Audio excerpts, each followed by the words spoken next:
हमारे खास मेहमान आज कश्मीर में एक बार फिर से कश्मीरी पंडित को जो निशाना बनाया गया उस पर बातचीत करने के लिए जुड़ चुके हैं। अहमद अयाज साहब अरसे से अपनी बारी का इंतजार कर रहे थे। अहमद अयाज साहब, एक चीज यहाँ इस 44 मिनट की डिबेट में मुझे समझ में आ गई है कि सेना जो अपना काम कर रही है वो दुरुस्त कर रही है, सही दिशा में जा रही है। जहां चेंजेस करने हैं वो एडमिनिस्ट्रेटिव चेंजेस है कि 370 35 से हटा दिया, बहुत बढ़िया काम किया, और उसके बाद जो सफाया करना चाहिए था आपको वो आप नहीं कर पाए। अफसोस की बात यह है कि 25 साल के बाद भी आज मुझे लगता है कि हम क्लूलेस है कि क्या हो रहा है। जहां जफर साहब की हकीकत से भाग रहे हैं और हकीकत को छुपा के दूसरा तीसरा रास्ता इख्तियार कर रहा है, और वहां अरबी का लियाकत जैसा मीडिया भी अपने एजेंडा को चला के हकीकत को सामने नहीं ला रहा है। मुझे याद है जब नासिर रफीका जी इसी दिन कश्मीर में थी और वो अकेली एक झंडे के तहत तार चला रही में थी और वो सब कह रहे सब ठीक है, जबकि वो अकेली थी और दूसरा तीसरा कोई नहीं था। और जफर साहब का ये कहना 370 उठाने से हमने बहुत कुछ किया, जब से 370 को हालात को ठीक करने के साथ थोड़ा सा वास्ता नहीं है। 370 जफर साहब के एजेंडा में पहले से ही था, जब से शायद बीजेपी बनी, तो अब 370 को उन्होंने मिलिटेंट के साथ कहा जोड़ा।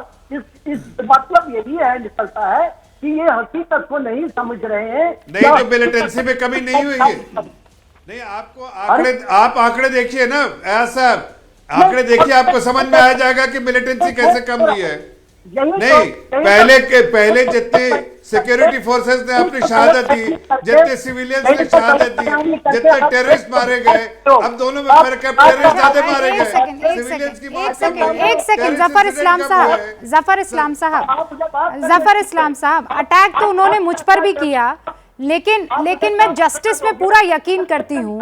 रुकिए अहमद अयाज साहब, पिछले 44 मिनट तक वो अपना इंतजार कर रहे थे बात रखने को, तो मैं उनको पूरी बात रख देना चाहती हूँ और उसके बाद जवाब दूंगी। अटैक वो मुझ पर भी कर रहे हैं, लेकिन पहले उनको कह देने दीजिए, उसके बाद उनको जवाब दे दिया जाएगा। हाँ अहमद अयाज साहब, तो सही बात है कि यहाँ की सूरत हाल को सही तरह से या समझा नहीं जा रहा है, या इसके साथ सियासत खेली जा रही।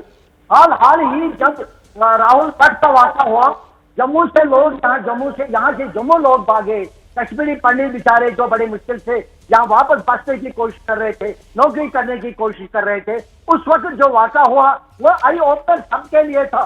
और तब से भी हम बाकी सारा छोड़ दीजिए, तब से भी क्या किया गया कि आज पंडित मारे जा रहे हैं। आज भी आपके पास कौन सा, चाहे स्पिरिचुअल लेवल पर या एडमिनिस्ट्रेटिव लेवल पर, कौन से हालात ठीक करने की कोशिश की जा रही है कि अभी भी वही सूरत हाल है जो तब थी जब राहुल पंडित की हलाकत हुई, जब बंदरों की हलाकत हुई, जब वो टीचर की हलाकत हुई, और खराब हो रही है।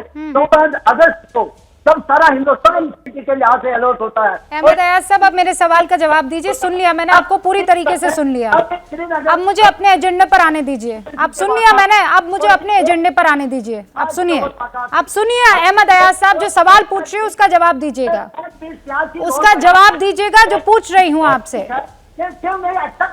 अहमद अयाज साहब शांत हो जाइए, शांत हो जाइए। कश्मीरी में क्या बोलते हैं? शांत हो जाइए। हाँ, तो आपको समझ में आएगा ना, इसीलिए अब मेरी बात सुनिए अहमद अयाज साहब, ये कौन मार रहा है ये बताइए मुझे। इन कश्मीरी पंडितों को, सरपंचों को, सुरक्षा कर्मियों को कौन मार रहा है? वो सबसे ज्यादा पता जो होना चाहिए वो एजेंसी को पता होना चाहिए। अहमद अयाज साहब, कौन मार रहा है? एक सवाल पूछा है, उसका जवाब दीजिए। क्या बता सकता हूँ कौन कहाँ पर क्या मार? नहीं, कौन मार रहा है मुझे ये तो बताइए। कौन है? किनके हाथ में बंदूक है वहां पर? कौन है ये लोग? नहीं, कोई होगा। कौन? मैं अपने एजेंडे पर आ रही हूँ, एक्सपोज करने वाले एजेंडे पर आ रही हूँ मैं धीरे धीरे। कौन है बताइए, कौन है? पता होना चाहिए कौन है? ये जो रियाज नाइकू मारा गया ये कौन है? अच्छा ठीक है, मैं और आसान कर देती हूँ। रियाज नाइकू कौन है? लोग जैसे लोग अभी चल रहे हैं वैसा मोदी एक कौन है? वो भी एक था।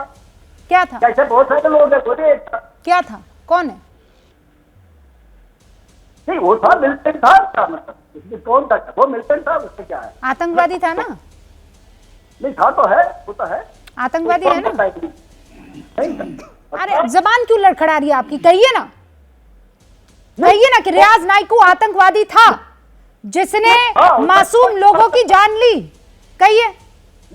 उसमें कौन इनकार कर रहा है कि वो मिलिटेंट था? कौन इनकार कर रहा है? अरे जितना कॉन्फिडेंस के साथ आप रुबिका लियाकत को एजेंडा और ये और वो कह रहे थे, उतना ही कॉन्फिडेंस के साथ आतंकवादियों का नाम लेकर कहिए ना कि आतंकवादी है। नहीं, वो कौन बोल रहा है नहीं है? हमने थोड़ी बोला नहीं है। वो तो था, तो कौन बोल रहा है? क्या दिखाता क्या? झूठ बोल रहे हैं देख रहे हो कमल आप? देखिए देखिए,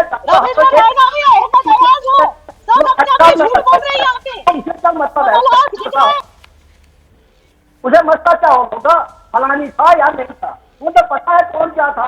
नहीं, सब पता है कौन क्या था। नहीं, हमको ये पता है कि जो है उसके बारे में आप लोग जब सच्ची में गुस्सा निकालना शुरू कर देंगे ना, सच में जब उनके खिलाफ बोलना शुरू कर देंगे ना, तो किसी आतंकवादी की औकात नहीं है कि वो इस तरीके से उसी जमीन पर रहता हुआ किसी का कत्ल कर दे।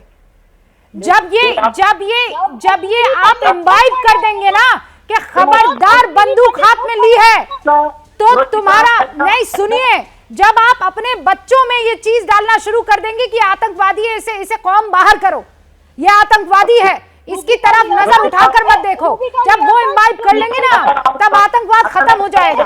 सारा काम एडमिनिस्ट्रेशन को, सारा काम बाकियों को सौंपना ठीक नहीं है। 20 second Salman Nizami, 20 second, 20 second, मेरे पास वक्त की कमी है। हाँ, अहमद अयाज साहब रुक जाइए, मैंने बता दिया करना क्या है। शुरू तो कीजिए ना सर, शुरू कीजिए प्लीज। सलमान निजामी। देखिए रुबिका, कश्मीर में जो है 1990s में सबसे ज्यादा कश्मीरी पंडित की किलिंग हुई और उसके बाद पिछले 3 सालों में हुई। देखिए, लॉ एंड ऑर्डर की जिम्मेदारी जो है वो सरकार की होती है। पिछले 3 सालों में हमने देखा कश्मीरी मुसलमान भी हों, कश्मीरी पंडित हों, सिख हों, सब जो हैं आतंकवाद की जद में आए, सबका कत्ल हुआ। और उसमें जो है हम सिलेक्टिव किलिंग्स नहीं बोल सकते। कल भी 2 दिन पहले जो है एक लेबर का जो है कत्ल किया गया था। हमारी जब सरकार जम्मू कश्मीर में बनी थी, गुलाम नबी आजाद मुख्यमंत्री बने थे, उन्होंने सबसे पहली स्पीच जो दी थी, उन्होंने यह कहा था कि हम माइनॉरिटीज को प्रोटेक्ट करेंगे, इंश्योर करेंगे उनकी सिक्योरिटी। और उस वक्त कश्मीरी पंडित एक भी मारा नहीं गया था, 2.5 साल ही मिले थे उनको। लेकिन ये सरकार की जिम्मेदारी है। आज कश्मीर में जाइए आप, भाजपा का छोटा से छोटा कार्यकर्ता है, उसको डबल एस्कॉर्ट दिया जाता है। कल मुझे वहां के एक विधायक अमीन भट्ट ने फोन किया, कहा कि हमारी जो सिक्योरिटी है सरकार ने छीन ली है। वहां सिक्योरिटी किसको मिलनी चाहिए? पहले माइनॉरिटीज को मिलनी चाहिए कि भाजपा के नेताओं को मिलनी चाहिए? आज हालात ऐसे हैं कि आपने ना पैकेज दिया उनको, ना आप कोई सिक्योरिटी दे रहे उनको, ना आपने कोई क्वार्टर उनके लिए बनाया। कांग्रेस सरकार ने सब कुछ दिया, आपने वोट बटोरा, फिल्म बनाई, पैसा कमाया, और कश्मीरी पंडित वहां प्रोटेस्ट कर रहा है। कश्मीरी पंडित जब निकले थे तो क्यों निकले थे, कैसे निकले थे, उसका पूरा बेस क्या है, वो पूरा बेस क्या है, ये तो आप भी जानते हैं ना। और अंदर आपके भी छुपा हुआ है कि क्या है जिसे बदलने की जरूरत है। सरकारों को कटघरा में खड़ा कीजिए, करना भी चाहिए, लेकिन बदलाव अपने से भी तो शुरू कीजिए ना। जैसे ही घड़ी का काटा दोपहर 2:30 पे आए, बबीता जी का दिल सास बहू साजिश के लिए मचल जाए।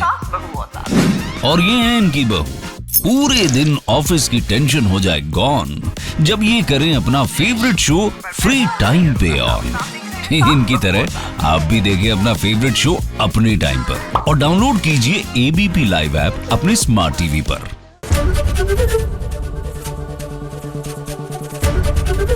एबीपी न्यूज आपको रखे आगे।